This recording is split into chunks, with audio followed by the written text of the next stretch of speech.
Alright, there we go. We got Evil Teen thinks she can get away with the murder. Check it out.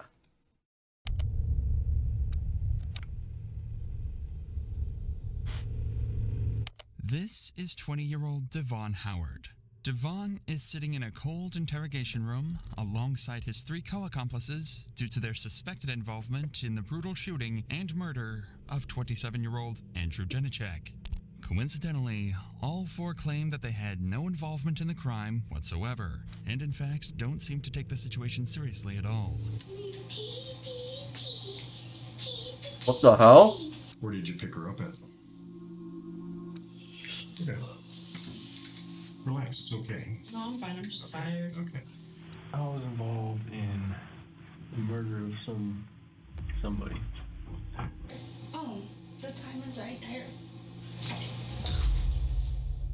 What the group doesn't realize at this time is that Andrew's murder was fully recorded on multiple security cameras. Wow. Which shows a man getting out of 19-year-old Alicia Valdez's car before killing Andrew. Even more disturbing is that the same vehicle would drive over Andrew's lifeless body before fleeing the scene. What? Alexis Ellis, a bystander at the scene, would hear the gunshot go off and rush over to Andrew to perform CPR while her friend Alyssa called 911. Jeffcom 911, what is the address of the emergency? I don't know. I'm just at the corner. It's like Sheridan and 20th. Some guy just got shot, and they took off in a silver 2-door Pontiac, and he's on the ground. He's like face down. Did you see the person that shot him? Did you see the person with the gun? Alexis, answer my question. Did you see the person with the gun? She said it looked like a little Mexican dude. Okay, and it was just the one male in that vehicle, or did she see anyone else? He got into the passenger seat of the car. Okay, he's hit in the chest. He got bullets in the chest. We're flipping him over. Wow. Hang on, he's not breathing. Oh, fuck. Unfortunately, Andrew would pass away within Like minutes. that? Even more unsettling is that the same car model would be seen at a local gas station later that night, where everyone inside would happily buy snacks, joke, and laugh as if nothing had happened just hours prior. The footage inside the gas station would identify the occupants of the vehicle as 19-year-old Alicia Valdez, 20-year-old Caleb Vigil, and 20-year-old Devon Howard Lopez. While painting these 3 out to be killers just based on their car make is clearly premature, it's enough evidence for police to file a warrant for the arrest of the 3 suspects so they can bring them in for questioning to try and determine if the bunch had any involvement in Andrew's death. What makes this case so interesting is the amount of blatant lies and misinformation that would come out during these interrogations. You would think that at least one of the suspects would feel guilty and confess, but everyone involved would fabricate their story and lie to lessen their perceived role in the crime. But at this point, the police have yet to apprehend any suspects. Their only lead is a lifeless body sprawled on the pavement and 2 shaken witnesses who made the 911 call. Police start by questioning Alexis, the witness who called the cops. Remember, this is an interview and not an interrogation, as currently Alexis is considered a witness rather than a suspect. But there is something suspicious about her that the detectives want to clarify. 3 years earlier, Alexis was charged as an accessory to murder after her boyfriend shot and killed one of his friends from the vehicle she was driving. The detective leading the interview, Nathan Geerdes, would discover this information during a brief preparation period prior to the interview and is curious as to if maybe she had more to do with Andrew's murder than she was letting on.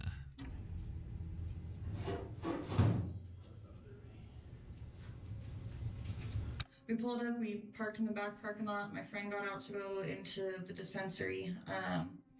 Sitting on my phone, playing on Facebook, heard the shot, thought it was a firework for a second. So I looked up and saw the victim face down on the floor.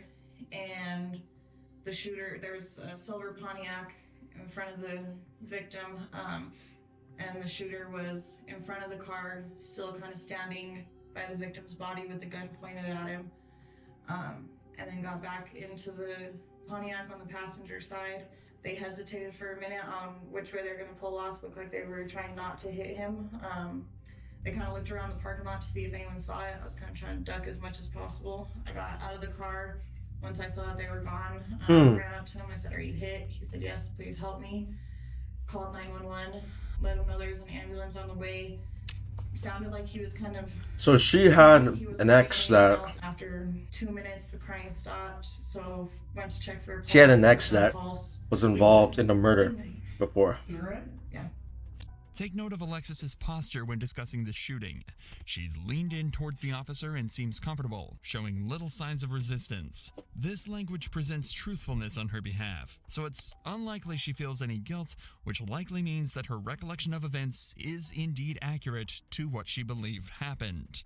So you hear nothing. The first thing that catches your attention is a shot. Okay? Are you familiar with guns? That's what I'm on probation for. How so? I was dating a guy for 3 weeks. He asked for a ride and shot and killed somebody at the King Soopers on Sheridan Hampton, 2015. Damn, bro. Yeah, he was 5 feet in front of me on that one too. Got some tremendous luck. Yeah. Did you get charged? Yeah. Accessory to a crime, F4. How does this make you feel? I don't know. I mean, it was hard. I was glad I was able to react like that because I didn't react like that with my case.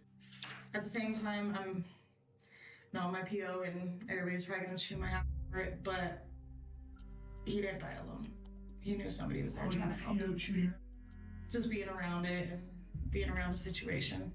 Is it your fault? No, but there's Anything else is gonna go down? no.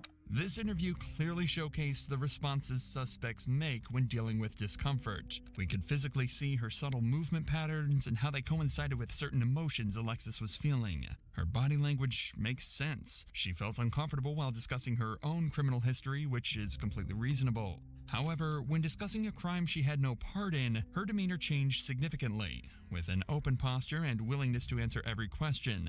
And with this, we should be now more prepared to analyze the interrogation of a less innocent suspect later on in this video. Following this interview, police would continue their hunt to find the whereabouts of the 3 inside the suspected vehicle, and it wouldn't take them long at all. Just a few hours later, at 4 a.m., an officer spotted a vehicle closely resembling the one described by Alexis driving recklessly and pulled it over. It quickly became clear that this was no ordinary traffic stop.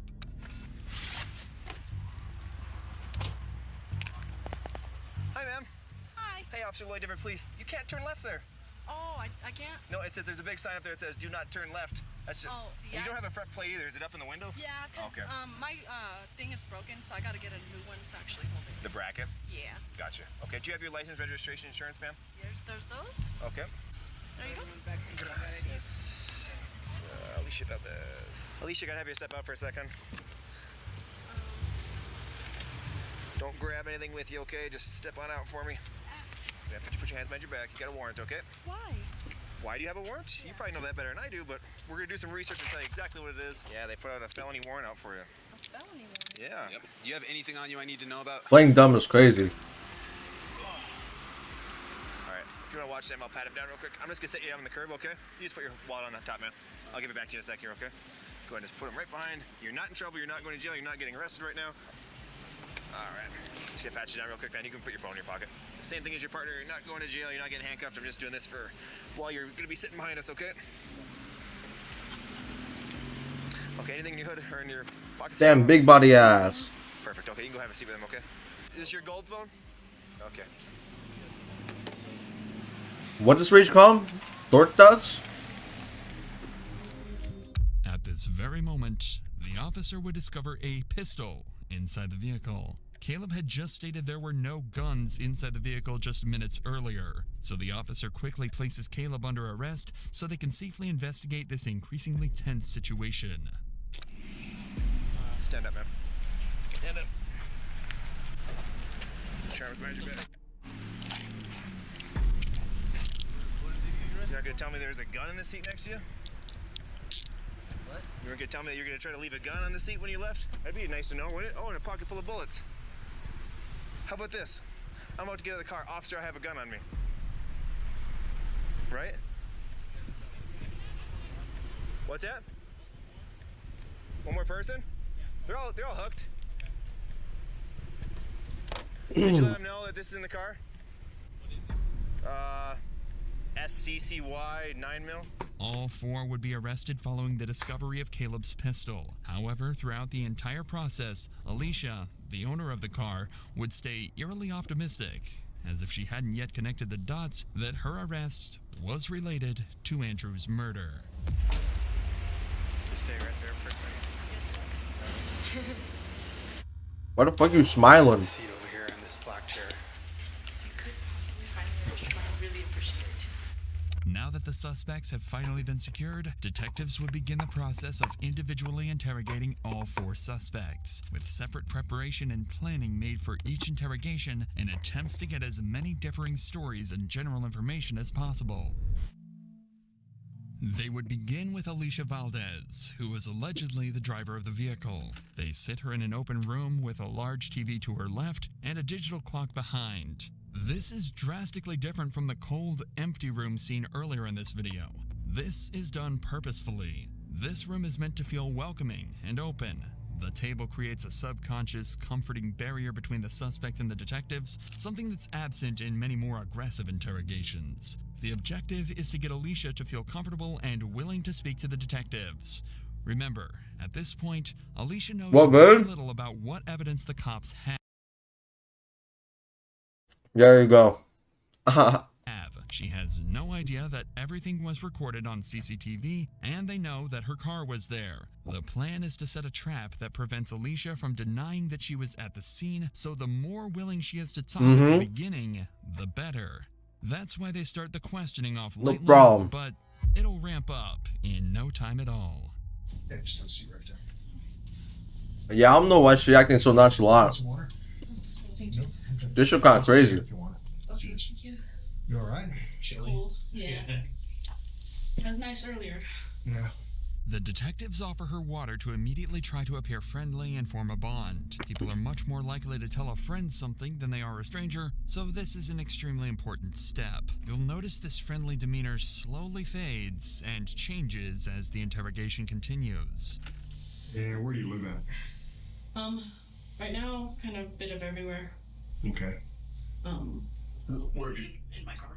In your car? Okay. Keep this fact in mind for later on in the interrogation, as the detectives Lives out of her use it to car. prove she was at the scene later on. We're in the car with you today. It's your car, right? Mm-hmm. How long have you owned that car? I've had that car for, I believe, about 6 months. So 6 months about? Mm-hmm. You owned it? Where did you get it? I bought it from a public auction down in Colorado Springs. Okay. Okay, so Type you have shit. keys to the car. Mm-hmm. Have you given your keys to anybody else? No, the only ones that were there are the ones that were in the car. Okay, so when you bought the car, there was one set of keys? Mm-hmm. And then I had another maid, but they're together. They're on the same. Okay. This is a simple question, and it should have a definitive answer. Based on what she's just said, the fact that the only 2 keys are in her possession, there's no reason for her to be unsure who has access to the car. She's deflecting. So you say you've been recently? Mm-hmm. Okay, living out of that car? Yeah. Yeah. Where else have you been staying?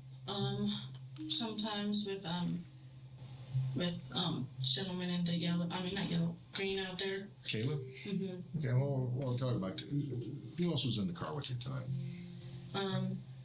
My boyfriend and another young woman I don't know. Who's your boyfriend? Devon's.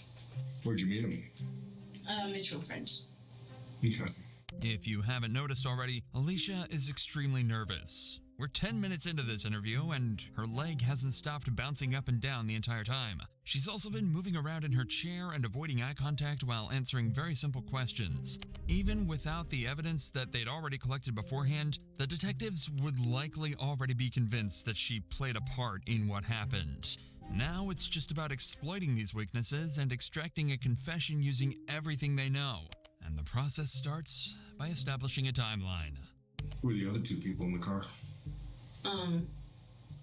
Caleb, I met him through mutual friends too. I haven't really known him that long. What about the girl? Do you know her name? I have no idea who she is. When did you meet her? Just tonight. Where did you pick her up? Bro. Who she is. Hey. Like I said last time. You feel me? She up to no good with those eyes, bruh. When did you meet her? Just tonight. Where did you pick her up at? I don't know, because I don't know Denver like that. Where were you at before you The left Chuz. to go pick this girl up? Kids. Was Devon there with you? Mm-hmm. So you were a few hours at Caleb's house, and then Caleb asked you to go pick this girl up. Is that right? Mm-hmm. Okay. And you picked her up, and you were headed back to Caleb's house when the police stopped you. Right? Have I got all that right? We were headed back, but I stopped at the 7-Eleven down the street so I could Which 7-Eleven? get some drinks. The one off of Colfax and Ogden, I think. Okay. The detectives now have a story that Alicia is locked into, meaning that if anything she says contradicts this, they'll know she's lying, and they can use it to trap her to put on more pressure. Alicia, however, is playing a game of her own and trying her best to dodge questions and hide certain details from the cops, but she's fighting a losing battle, and the cops know it. How long have you been staying at Caleb's house? Not really a lot. I'm just trying to get a sense of like every other night, every night, 5 nights a week. What? Just give me an idea. Maybe like 1 to 2 nights. 1 to 2 nights a week. What were you doing today before you went to Caleb's house? Mainly just hanging out with my boyfriend. He's trying to keep me distracted off today. Oh, because of the that's we all have stuff like that. I know. Yeah. Okay, so where were you hanging out at? Really just everywhere driving. Driving? But that was about it. Okay.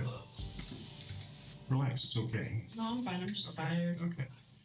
But Alicia is all too aware that the final thing they did last night is exactly what police want to know about, and she absolutely cannot bring it up.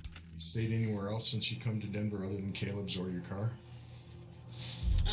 I stayed at this one girl's house. I don't remember her name. Like I said, I met her through mutual friends.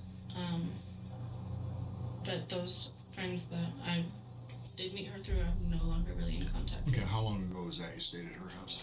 A week ago? A week or something ago. Did Devin stay with you at her house too? Mm-hmm. Yeah, he's with me all the time. This is an extremely important statement. If they can confirm that either Devon or Alicia was at the scene of the crime, they'll be able to lock both of them into it. The detective immediately realizes the importance of this and forces her to double down on her statement. Now, has Devin been with you the entire time? Mm-hmm. Since you've been here in Denver? Mm-hmm. And since he stayed with you at her house? Mm-hmm. And he's been staying with you in your car or at Caleb's this whole time, up until tonight? Mm-hmm. Okay. So, has Devin been in the car with you every time you've been out in the car? I believe so, yes. Now, on top of the information from before, the detectives know that wherever her car was, both her and Devon had to have been there too. This is where the second stage of the interrogation begins. They're aware she's guilty, have an extremely detailed timeline of events, and know she's feeling extremely uncomfortable. Now, the plan is simple. They want her to give up as much information about the actual murder and the other suspects as possible, so they can easily implicate everyone else that's waiting for their interrogation. So the detectives take a short break. When they sit back down, they plan to switch gears completely. They're going to heavily apply the pressure and attempt to extract a full confession. Thank you for all this. It's pretty apparent to me you're being truthful about things. And it's also apparent that there's some stuff you don't want to talk about.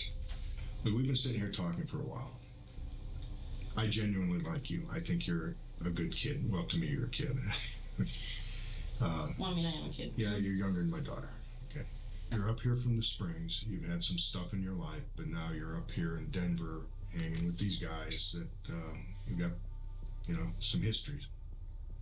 Some rough history. Got some good history. You're kind of out of your element up here, all right? Alright, chat, I'm done. It's time to really react now. Other than the people you're hanging with, but these other people have gotten you into a lot of trouble. Who? Caleb, for one. You got me in a lot of trouble.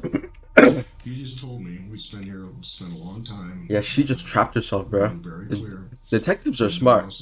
They'll figure your ass out. So don't even try hiding none. Or you and Devon and Caleb have been in your car. There's a few random people you don't know, but even when those random people are in the car, you and Devon are in the car. And that's you staying with that? Pretty much. Okay. It's a common tactic to give a suspect an excuse for what they've done. In this case, You're staying with that is detective says crazy. He genuinely believes she's a good kid and has just been swept along in what's happened.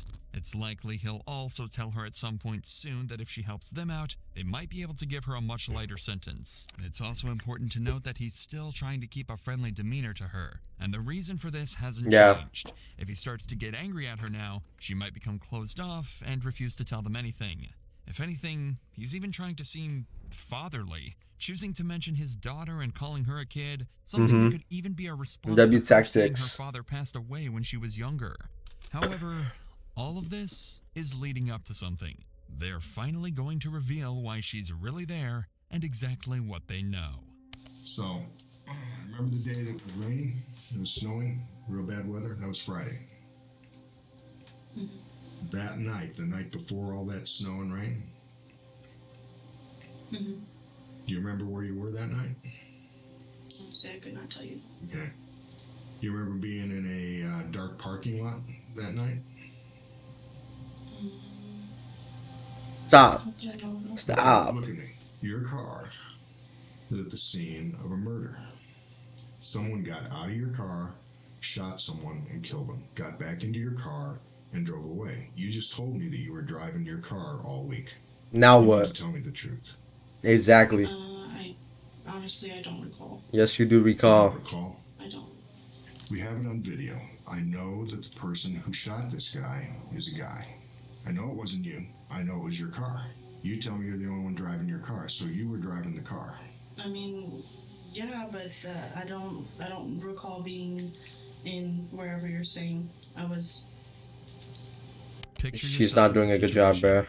If you'd just been told that police believe you were at the scene of the crime, would your first response be, I don't recall? Anybody Hell innocent no. would be shocked to hear this information and do everything they could to clear their name I don't and recall my distance ass, themselves dude. from the crime. Alicia was there, and now the detectives are more certain of this than ever, and they're starting to get frustrated. Honestly, you need to be honest with me here. I am. No, you're not. I do know you were driving the car. Now, driving the car could make you an accessory to murder. If you're going to sit here and tell me you don't remember, no one in the world, no one. You put yourself in my position, okay? I know you were driving the car. I know your car was there because I got video of it. I really don't. Put yourself in my position. Do you think... And accessory to murder is a very serious charge, but that's a whole felony gang. So anybody in the world is going to believe that you don't remember that? I don't know. I just, like I said, I drive everywhere. And yeah, you would have remembered this, though. This is a chilling line from the detective, and you can clearly see it almost startles Alicia. The sight of that man being shot will be burned into her mind. And then your ass, you think it's a fucking good idea to fucking run over his body, hear the crunching and creaking of all his bones, and you're like, I don't recall? Yeah, fuck all that shit, bro. And being so clearly reminded of it would be jolting, to say the least. In fact, the detectives didn't even realize exactly how traumatizing it might have been until just moments later. Tonight, Caleb had a gun on him. Mm-hmm. Did you know he had a gun on him? No, because I don't just pat everybody down that comes in my car. Well, you know he owns a gun, right? You're staying at his place. You drive with him every day. Not every day. But... Well, I mean, so he probably carries a gun with him for protection. In the parts of town. Well, really, I don't really like seeing guns. I don't really like being around guns. But only because of what happened to my dad. Have you seen him with a gun before? Not really, no, because I don't pay attention. What happened to your dad with a gun? He was murdered. He was murdered? Yeah. Okay. With a gun. So this was probably pretty traumatic for you seeing someone murdered with a gun. I did not see anybody. It happened right in front of your car. I GG. said I don't recall. Notice how quickly the detective hones in on her father's murder and how similar that may have been to this incident. He's looking for any opening to make her feel uncomfortable and guilty. And as horrible as it may sound, this is about as good as you can get. No, literally. So the detectives take one last break to think about their final move and come back with the last and possibly most damning piece of evidence of all.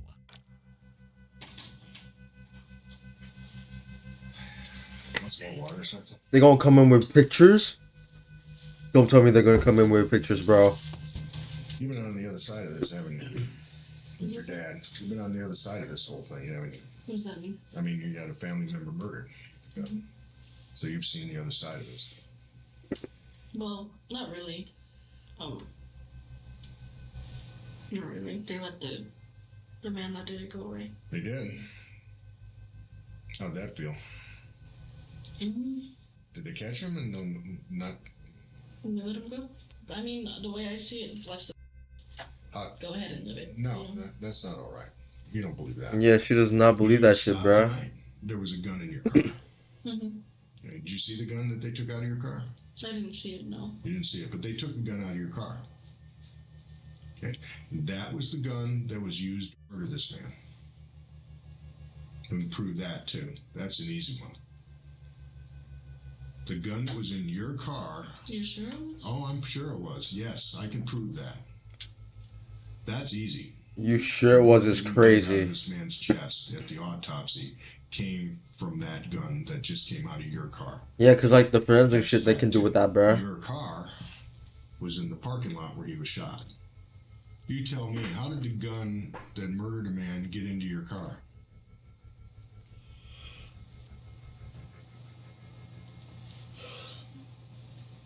I don't know.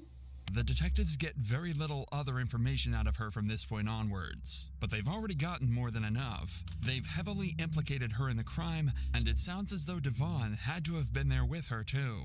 It's at this point that we'll take a break from the suspect's interrogation, as unfortunately, move on to Devon. Convicting the criminals is only one half of these officers' jobs. And while all of this is going on, another team of detectives and officers are tasked with the brutal job of breaking the news of Andrew's death to his family. Damn, bruh. Andrew's girlfriend Jessica was the only one awake, so in the middle of the night, she'd get a knock on the door from a group of detectives.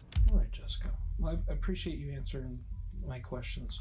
So I have some news for you. It's not. I'm just gonna come out and say it. Andrew's dead. You're joking? I'm not joking. Andrew's dead. That shit's heart wrenching to hear, bro. I hope I never have to hear that shit. He was shot, and he died in the parking lot. Oh my god! Have you guys already informed his mom or anything? You're the first person I was able to get a hold of. And I know that this is hard to hear. Oh my god. This clip is devastating, as it seems like real Jessica shit. had absolutely no idea of any of the events that transpired. Thank God he didn't say that he got As run far over as too, she was bro. aware, Andrew was simply going out to get them barbecue dinner. However, as sad as this is, detectives have to consider the possibility of Andrew having some sort of connection to the group. For all they know, this could have been a drug deal gone wrong or some other illegal activity that caused the shooting. With this in mind, detectives would bring Jessica to the station where they could conduct a formal interview to determine if Andrew had any prior connection to the group that killed him. While preparing for the interview, a strange discovery would be made. Oh? Police were given an anonymous tip that Jessica's own brother had been planning to kill Andrew. What? The two had supposedly a recurring issue with one another that had gotten Bruh. progressively worse. This is awfully coincidental. Yeah, it is Something coincidental, detectives bruh. need to get to the bottom of. My brother just saw it on the news. They just put it on the news. Oh, did they? Yeah. And then I saw the picture of him on there. Okay. I bet that was pretty rough. So I received information going back a year, maybe 2 years. Your brother had threatened. Oh, yeah, I think her brother may have, Jessica's brother may have threatened him, but he never followed through. Like the guy said in the video, it's just extremely coincidental. I don't think he was actually involved in it, but Andrew. Yeah, let's see. He didn't threaten him directly. It was indirectly to me. Meaning I was driving to work one morning and we were having a fight, and that's when he really unnerved me, so I told Andrew, and then Andrew wanted to take it to the police, and the police said your best option would be just to move away from the situation. Wow. What was said? I mean, it was obviously fairly egregious if... Basically, it was just probably something to the effect, I'll just take him out too. What do you think he meant by that? I mean, well, the first thought to my head is to kill him, taking someone out.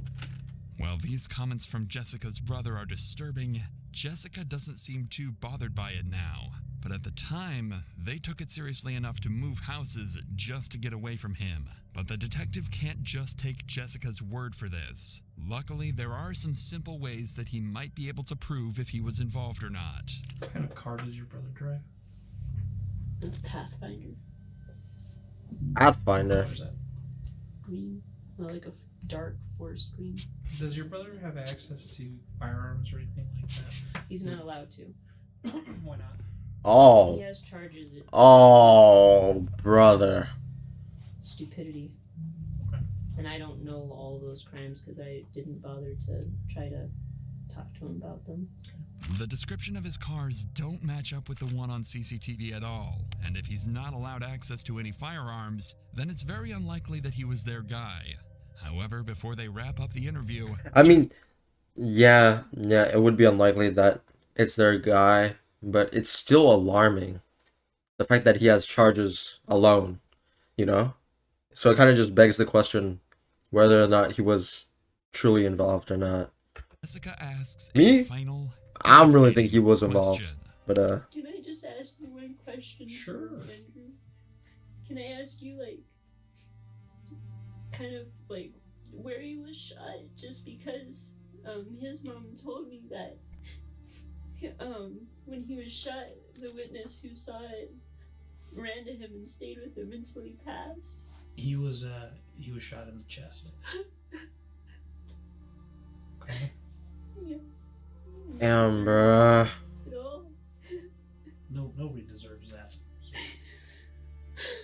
from all accounts, from what you've been saying, it seems like he was a very good guy. Yeah.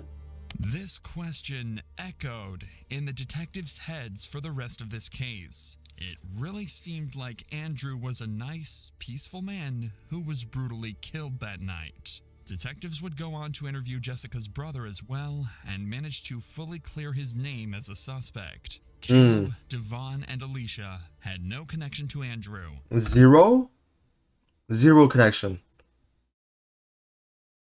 What about that unknown girl, though? This was a cold-blooded murder. This case had just taken a far more sinister turn, and detectives had to find justice for not only Andrew... Now that girl Eternity had to have something to do with this shit, bruh. They would bring in Caleb, the man who they at this point believed The man with the gun, actually right? pulled the trigger.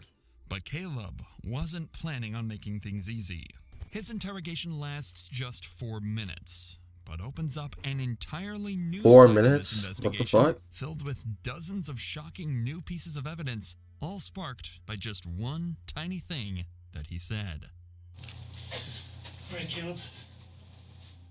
It's been a long night, huh? Yeah.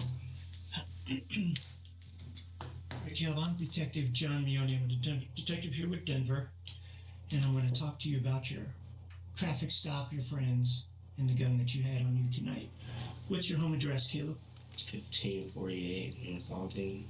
If you want to talk to me about what happened, your answer is yes. If you don't want to talk to me, you should say no.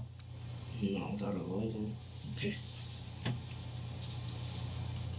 The interrogation ended here, but unbeknownst to Caleb, he... Yo, chat.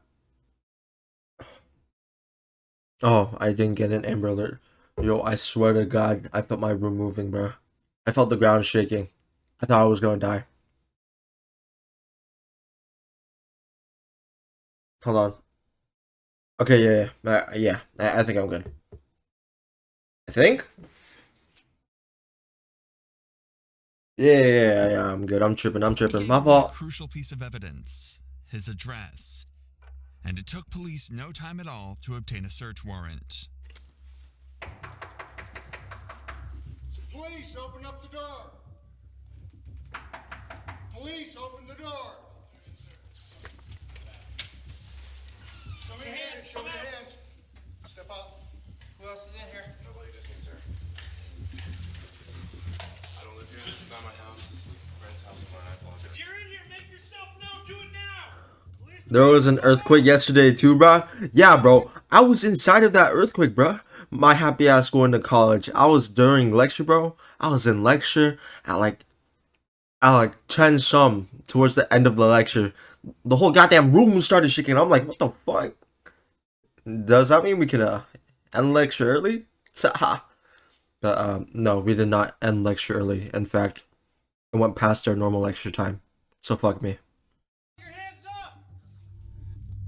That was one of Caleb's friends, and he's one of the 3 keys inside this apartment that would unlock the case for the detectives. The second was 3 keys. a giant stock of 9mm bullets that perfectly matched the bullet found. Oh yeah, I gotta remove the chat filter somehow. Damning enough, there was I remember adding one, but inside that was the most shocking. I look-y want it disabled now. Police hadn't even realized it yet. Instead, they wanted to have a quick conversation with the man they found inside. It seems that Caleb was known to this guy as Modelo and Devon as Silencio. Often friends of suspects like this tend to keep.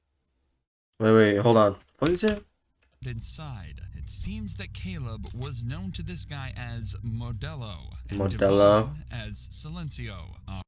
Oh hell no! Those are your nicknames?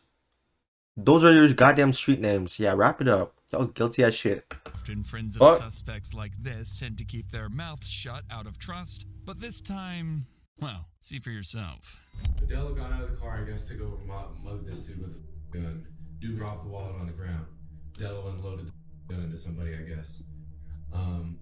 So whoever was in the car, I guess, Silencio just told me that they saw him get back up or whatever, and they ran him over as they drove off. That's all I know. This was everything detectives could have asked for, but what came next was their most haunting discovery of all. Inside Caleb's house was a receipt from 7-Eleven dated just minutes after the murder. Wow. Proving that Caleb, Devon, and Alicia were indeed the ones laughing at the gas station after the murder.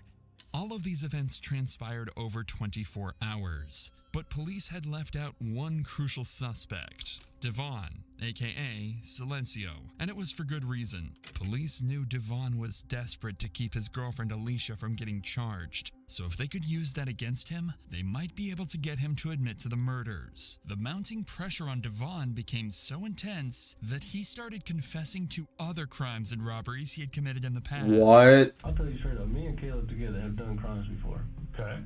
What you're about to witness is a 21-year-old talking himself into over 300 years in prison. 300? Yeah. Devon? Devon. Do you go by Devon? Yeah. I'm probably going to screw that up, so if I do, I apologize, alright? I'm not worried about it.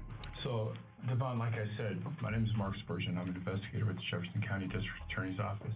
You know Nate, right? You know we're both cops? Yep. Okay.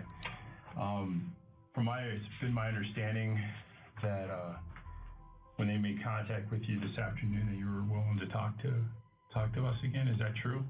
To an extent, yeah. Okay. To an extent? Okay. I just like to start and make sure you understand your rights, because one of the things I don't want to do in this room is violate your rights. You have these rights and I think they're important to you. So, you know where you're at? Yeah. All right. Well, kinda. All right. I know this sounds stupid, but I want to make sure that you understand what we're doing. Where you at? Some police station. Okay. All right. What state are you in? Colorado. Who's the president? Trump. The detectives are being perhaps even more careful at the beginning of this interrogation than they were in Alicia's. They want to confirm that Devon is of sound mind right now, leaving the defense absolutely no opportunity to invalidate this piece of evidence in court. They can't leave Can't claim anyone mental for error insanity, bro. because they know he's likely only here for one reason: to confess. I'm into this investigation somewhat late, so I kind of want to start out and ask you, why are we sitting in this room? Why are we here? Fill me in.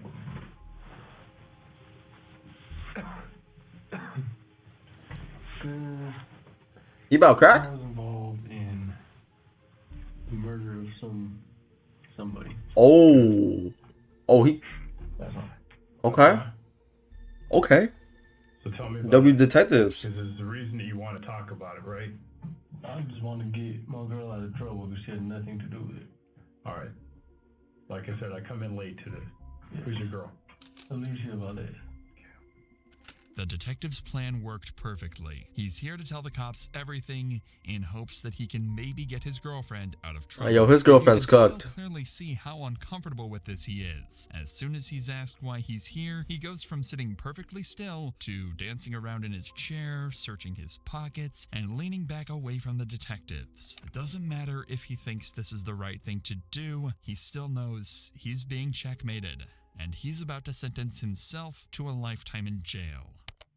You want to get her out of trouble? Yeah. All right. She had nothing to do with it. She's not a criminal. She ain't even been to jail before till now. Okay. Was she there? Yeah, she didn't know anything was gonna happen though. She didn't have any hand in it at all. Okay. I was driving and you know you can figure out the rest. I'm sure you already have. Yeah, GG's, bro. You was driving. No, bro. When that car got pulled over, she was driving. Like I said, I'm coming into this new. I learned about this literally this morning. They asked me to come in and kind of assist, so that's what I'm doing. Do me a favor, walk me through, because if you want to get her out of the situation she's in, I understand, I respect that, but I need to know what happened. So walk me through it. We were driving around honestly for nights, having fun. Drive around having fun? Yeah, we like to drive. It's fun. We listen to music. Then we had to pull into this parking lot, and then from there, I don't really feel like I need to speak on. Why not? Because you guys already have pretty much everything figured out. You guys know she did not pull the trigger. Okay. That's what matters. I'm just here to get her out of trouble. I'm not here to get anyone else in trouble, except for myself, obviously. Right. All I can tell you is no one knew that the shooting was gonna happen. It was not planned. So it wasn't planned? Hell no, it wasn't planned. Who plans on driving to a parking lot shooting some random white guy? Were you planning on robbing him? Like I said, I wasn't planning on doing it. Was Caleb planning on robbing him? Like I said, I'm not going to speak on that. This is one of the detectives' leading Now theories speak on that, what huh? happened. They don't necessarily believe that they planned on murdering Andrew. They think that this was more likely a robbery gone wrong. They intended to just steal Andrew's money, but ended up freaking out, shooting him, and running him over to ensure he couldn't turn them into the cops. What makes you guys go at this kid? Who? The victim, the kid that died. He's not a kid, he's 27. But right. He is to me.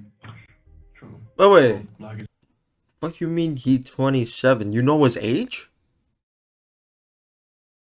I didn't know the most. You know his age. Okay. That's I odd. didn't plan on anything happening to him. I didn't know what was going to happen to this guy. So when something went off, I drove off. Okay. What happened? We need to know what happened. Well, everyone knows you got shot. Yeah, I know that. But I'm trying to figure out who shot him, and I need somebody to tell me that. Well, I'm not going to tell you anything because I'm sure you guys already know. And Yeah. if you guys can't figure that out, then there's some issues. Because Well, let me ask you this. When I'm trying to... She didn't shoot. You know, she didn't pull the trigger. I told you I was driving. Right. I mean, can put the rest together. It's not up to me. But I guess I'm trying to understand is why. I'm trying to understand the motive. I don't know. I told you. None of us do that happen. I'm sitting in the damn car. Mm-hmm. So I obviously don't know anything's going to happen. You drive him there. You put him in that lot. Unfortunately, that's how it looks. That is how it happened. Yeah. It's just nothing. I'm telling you, nothing was planned. Let me ask you this. Were you just thinking of, was Caleb, or do you even know, was Caleb trying just to rip off, get some money? And it's bad? We're not perfect. I've done shit before.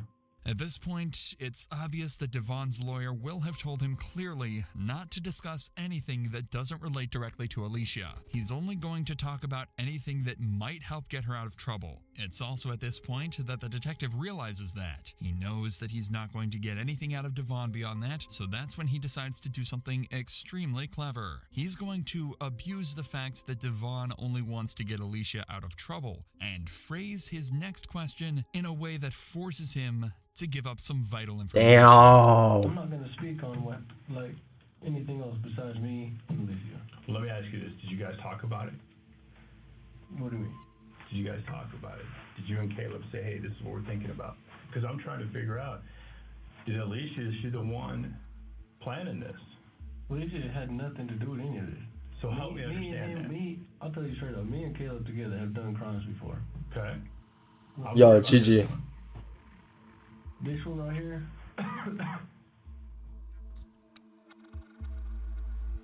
This is supposed to go like that. How was it supposed to go?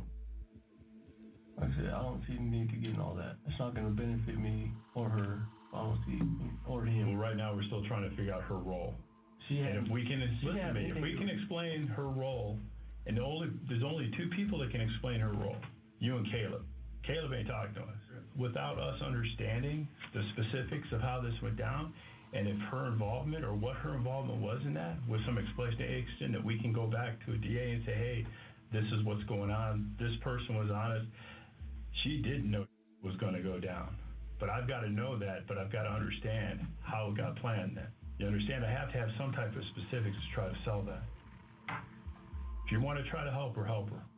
Put simply, if Devon wants to get Alicia out of trouble and prove she didn't plan the murder, Confess, he'll bruh. have to tell them exactly who did, solving the case for them on the spot. He's been checkmated, because no matter what story he tells them from this point out, they've got the evidence to prove or disprove it. Their entire plan was just to get him to talk, and that's exactly what they've done. Now, it's finally time they heard the truth. That's why I'm irritated about this, because I don't know this fool, nothing about him. Did you see the confrontation go down between Caleb and this guy? It looked like the white dude was attacking the person, honestly, but I saw the end of it right before the dude got shot. Do you remember when you say the white dude was attacking the other guy, right? Could you describe it to me? It looked like they were squared up and the white dude was rushing the other guy. Let me ask you, if I stood up, would you show me? If I stood up and I'm the white dude, would you show me? Or let me be the shooter, you be the white dude. Would you do that? Yeah. So I understand it? Give me the visual. So if you're the other dude, the white dude. So I'm the other guy, right? The white dude's on the bend like this, and he looked like he was squared up, started running toward him. Okay, what's this guy doing? Running backwards, and that's when I heard a gunshot. All right. Do you remember? Stand up again for me. So how close are they? They're about Come to me. They're probably about this, maybe a little further. Okay. And then that's when I heard a gunshot go off, and the white dude rushing him. So the right dude's closing that gap? Yeah. So come in. Do they ever get right on top of each other? No. So there's always a distance. Yeah. It's always about both their arms distance. So, all right. About both their arms. Okay. Did the white dude have anything in his hand? I couldn't see. I saw the last end of it. I wasn't really looking for details. I was kind of confused on what was going on. Okay. All right. This guy, not the white dude, the other guy, hands together, hands apart. He's kind of like, well, he was standing like this, trying to tell the dude to back up. Okay. And that's when the white dude kept rushing. I'm assuming maybe he tried to reach for the gun. I don't know. Okay. But that's when the shot goes Was off. the gun in the right hand then? I can't remember. Okay. But he had one hand up and the other hand back. Yeah. Is that right? Yeah. Okay. Getting a suspect to act out an incident is a great way of proving they actually knew what happened. They may be able to match the movements to the CCTV footage or witness accounts, and a defense team will have a hard time arguing that anything here could be misinterpreted. From what Devon is saying, it seems as though there was a struggle between Caleb and Andrew, where the shooter approached Andrew, who quickly tried to defend himself. It's becoming increasingly obvious that this was intended to be a robbery, but when Andrew tried to fight back, it turned into a murder in the blink of an eye. So when these guys are in your windshield, are they across from each other? Like you're looking at the sides of each other? They're like this. The position kind of like this. Could you draw for me? The white dude, I can't draw, but the white dude's standing. They're both standing. White dude's closer to me. They're kind of like this. All right, so you're the driver, right? White dude's closer to the front of the car? Yeah, kind of. All right, so if you're looking, are you looking at his back, you looking at his sides, looking at his front? Kind of like that, yeah. Like this? Where's the other guy? Right where he is. I'm Caleb. Where's that you at? Where's the other guy? They're like that, literally. And then, but it's a little more this way, and I'm a little more back. So this way? Yeah. What are you seeing of this guy, his front? I'm not paying attention to him, I'm paying attention to this guy. Okay. And you think you see him kind of rush? No, he did rush. Okay. So he rushes, but not to the point where they're on top of each other. No, they didn't get it. They didn't get it. The other person was backpedaling. Okay, so this person's moving back, arm up. They've been backpedaling. Okay, so I'm assuming Devon is right here, right? Right here in the car. And this would be Caleb, and that would be the victim. I see. That's when the shot goes off. Okay. Tell me where Caleb's arms are at. How's he at? I'm not even saying it was him. Again, it sounds as though as soon as Andrew realized he was being robbed, he started to go on the offensive, forcing Caleb backwards. According to Devon, he then tried rushing Caleb, which scared Caleb into shooting him. They're slowly closing in on the truth here, but not quite there yet, which is why they're still trying to play some tricks on Devon to try and get everything out of him. Devon hasn't admitted that the shooter was Caleb, but notice how the detectives are consistently naming him as the shooter throughout the story. They're trying to get Devon to go along with it and agree or accidentally admit it himself, but he's not slipping up. However, the detectives are relentless and don't stop trying for another hour of tireless interrogation. It's then that Devon finally makes... Put this dude through everything. What? This video goes on. What else you guys talk about? You and her. I can't remember all that. Like you said, it's not shit. I just need to work on memorizing. No, that'd be care about her. That'd be a emotional conversation. Not really. I mean, like, don't get me wrong. I mean, I don't know the dude, so I mean, it's fucked up that this would die. Cause I don't know him. I don't know who he is, what kind of person he is, or any of that. But it didn't really strike me emotionally, cause I don't have that many emotions. Yeah, because you damn committed too many fucking crimes, bro. It doesn't really. I mean, I don't really have many emotions about it, except for I'm pissed that he's in jail for it. I'm pissed that he died, of course, because I don't know the guy. I'm always pissed about that. Was Caleb pissed? Was Caleb pissed? Yeah. He just shot somebody. Imagine you're in this position. You're trying to hide the facts Jackpot that of your friend doom. shot an innocent man, but the detectives have been taking this Nonchalant robber, not that ass. 2 hours. They've been using his name, asking questions about details, and refusing to accept the fact that it might not have been him. Eventually, you would internalize this idea and forget that you even need to lie. That's what just happened here, and it's why Devon barely even realizes that he's just confirmed that Caleb was in fact the shooter. Of course, there were mountains of evidence against him anyway, but now they have it straight from the source, and a conviction will be easy. The detectives now only have one last question. Was this really an accident, or had they planned this out as a murder from minute one? Remember what he said? Is he panicked? All of us kind of panicked because, like I said, I didn't see it coming. I don't like unexpected things like this happening because of this situation exactly. I mean, look at me now. In here for accessory murder and that. I didn't see it coming. I mean, if I do something, it's going to be planned out and it's going to get done correctly, so I'm not in this situation. That's why I was kind of pissed and I was panicked because I didn't see this about to happen. So let me ask you this. If this is your deal, and this is your plan, we say you're planning the robbery, you've done it. We've already talked about that. I'm not asking when, dates, when. If this is you're doing, it's not gonna be random like this. It's gonna be planned out. Well, yeah, and it's not gonna be on a random person usually. So what Caleb or this other person we're calling did pretty amateur hour, right? Huh? Pretty amateur. What was this happening? Yeah. Yeah, well, like I said, it wasn't even planned. So I mean, you can't even. I don't even think amateur would be the right word. Just random. Yeah, I don't think her brother had anything to do with this, bro. It's not random people, which is why I'm irritated about this whole situation because I don't know who the hell this guy was, except for what the news said. But the news always makes any white dude who dies look like a peach. So I don't know, but that's why I'm irritated about this because I don't know this fool nothing about him. Devon's main point ended up being that if he had planned the murder, then they simply wouldn't have caught him, so it had to have been a spur-of-the-moment decision. But the detectives didn't buy it, and in fact, this approach actually made things exponentially worse for Devon. The interrogation ended shortly after, but the detectives decided to do some further research into these other robberies. They ended up connecting him and Caleb to multiple other serious incidents, including Hold on. the robbery Vigil and Howard committed robbery on a cell phone store the very next day?